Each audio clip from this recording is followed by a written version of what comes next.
In a forgotten corner of the Middle East, within a troubled, war-torn nation, a boy with sharp eyes and a cold heart was born.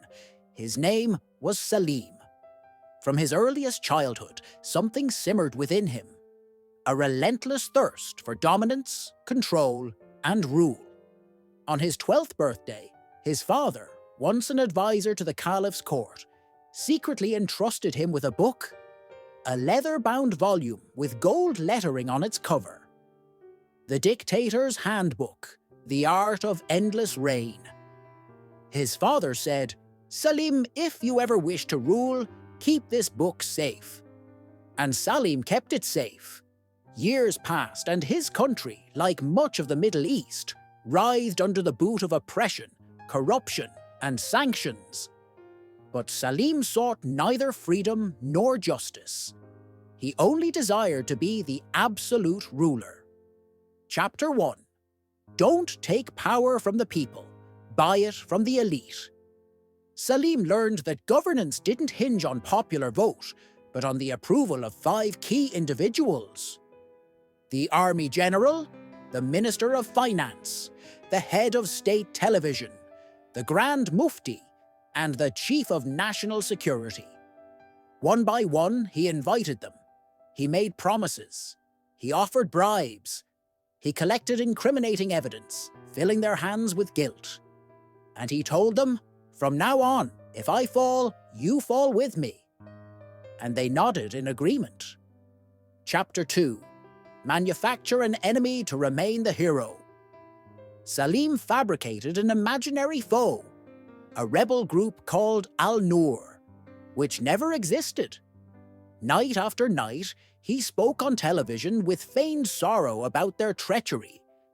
And every morning, he secured the people's loyalty through fear. He learned, people forget bread quickly, but they relive fear every night. Chapter 3. Promise everything, deliver nothing. He pledged free electricity, free water, housing for all, an economic paradise. But the book had warned, if you fulfill your promises completely, the people will want nothing. And if they want nothing, they no longer need you. So, he only gave them hope, not bread.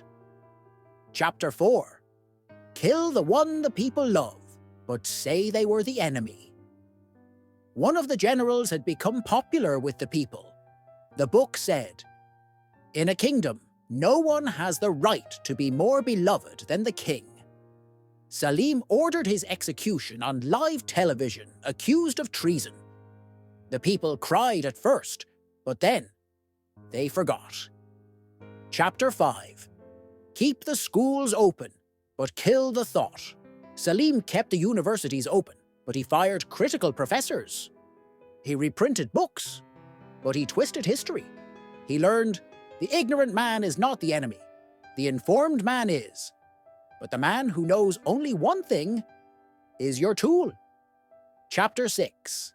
Control everything, except God. He called himself the Caliph of the time, the shadow of God on earth. He left the mosques open, but controlled the sermons. He knew that if people felt spiritual, they might endure injustice. And he exploited this endurance to the fullest. Chapter 7. Never kill anyone completely, unless you truly want to save them. He imprisoned his enemies, but didn't kill them, because as long as they were alive, danger always loomed. And in danger, the people seek refuge in a dictator. But the book had no final chapter. Salim grew old. Everyone feared him, even his own son. He had palaces, he had soldiers, but he couldn't sleep soundly. One night, he had a nightmare. He saw himself, dressed in white, defenseless, in the middle of an angry mob. The people were shouting, "Fall! Fall! Fall!" When he woke up, he realized everything was crumbling. One of those 5 key individuals had been bought by the enemy's money. He wanted to flee, but it was too late. When the people stormed the palace, the Dictator's handbook lay on the ground, still intact. And one day, in another country, another young man found it.